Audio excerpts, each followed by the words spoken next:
Riwruok mar jogo buge chapa e pacho ka miluongo ni Kenya Publishers Association ywak ne sirkal kuom deko chulo gi gope maromo bilion 11. Gino ma giwacho ni dhi kelo deko e chenro mar chwalo buge ne jopuonjre mag grade mar 10. Jafwambo marwa Elizabeth Ajode miyo ler mar wachni.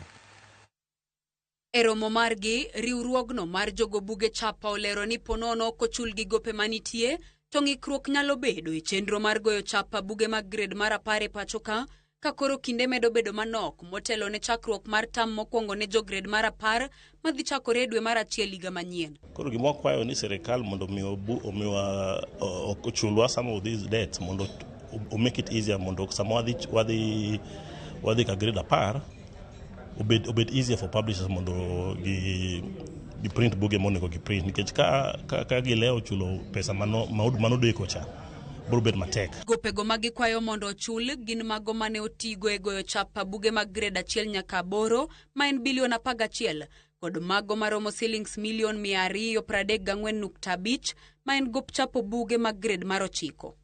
As we speak today, publishers are collectively owed approximately 11.4 billion Kenya shillings, broken down as follows: supply of books for grades 1 up to 8, 11.15 billion. Supply of books for grade 9, 234 million, giving us a total of 11.38 billion. Jochap buge ywak ni digni mar chulo gi gopego osemono gi kata yudo omenda ma owinjore gi tigo e chulo osuru ka KRA kod chudo mamoko. E thuolo ni gigeto biro tiyo gi maromo shillings bilion 2.5 e keto ikruok ne buge jograde mar 10. The settlement of this amount of 11.4 billion is therefore urgent and critical to enable publishers to print and distribute books for grade 10, which is an exercise that is projected to cost yet another 2.5 billion.